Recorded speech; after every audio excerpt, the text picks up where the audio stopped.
Allez, place à présent au football avec notre page mondiale 2026. Et un coup d'œil sur les résultats des dernières rencontres. Regardez, dans le groupe K, le Portugal a écrasé l'Ouzbékistan 5-0. Victoire de la Colombie face à la RDC 1-0. Les Colombiens qui décrochent au passage leur ticket pour les 16e de finale. Dans le groupe L, cette fois, match nul 0-0 entre l'Angleterre et le Ghana. La Croatie, de son côté, a battu le Panama 1-0. Un groupe très serré puisqu'aucune des 4 équipes n'a pour l'instant assuré sa qualification pour les 16e. Tout se jouera lors de la dernière journée.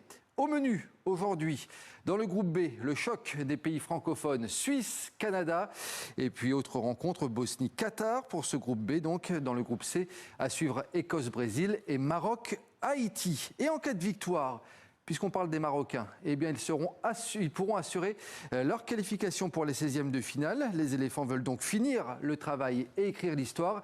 Et ils pourront compter sur leur Monsieur Plus, Ismaël Saïbari, l'attaquant du Bayern Munich, déjà buteur face au Brésil et à l'Écosse. Portrait signé Jules Lalanne-Larieux. 2 matchs et déjà 2 buts. Retenez bien ce nom, Ismaël Saïbari, l'homme du mondial côté marocain pour le moment. Deuxième africain de l'histoire après Salah, a marqué lors de ses 2 premières apparitions en Coupe du Monde. Le joueur de 25 ans crève l'écran. 2 prestations qui ont fini de convaincre les dirigeants du Bayern de Munich, qui viennent de débourser près de 55 millions d'euros pour s'offrir l'avant-centre de 25 ans.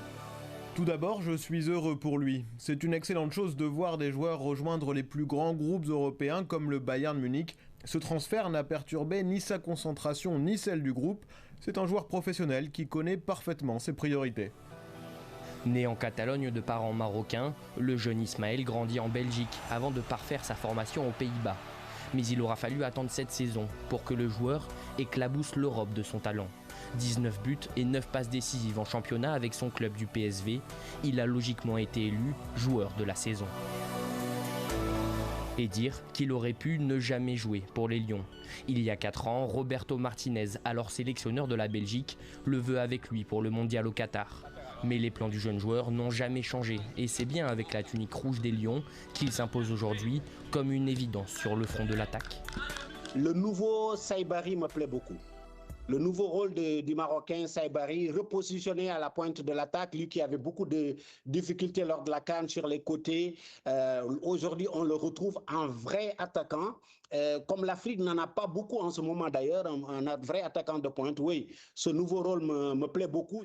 À Atlanta ce soir, Ismaël Saïbari a l'occasion de continuer son sans faute et de viser la première place du groupe.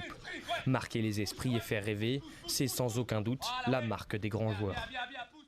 Voilà, rendez-vous est donc pris pour les Lions de l'Atlas, donc ce soir face à Haïti. Et puis notez bien notre rendez-vous quotidien à ne pas rater. Le Club Mondial animé par Saladin Gakou, c'est à retrouver dans notre journal Afrique et sur Facebook Live. Et puis comme chaque soir, une pensée pour le journaliste français Christophe Glaise, toujours emprisonné en Algérie pour avoir fait son travail. Il aurait dû couvrir ce mondial de football. Nous pensons à lui et à sa famille.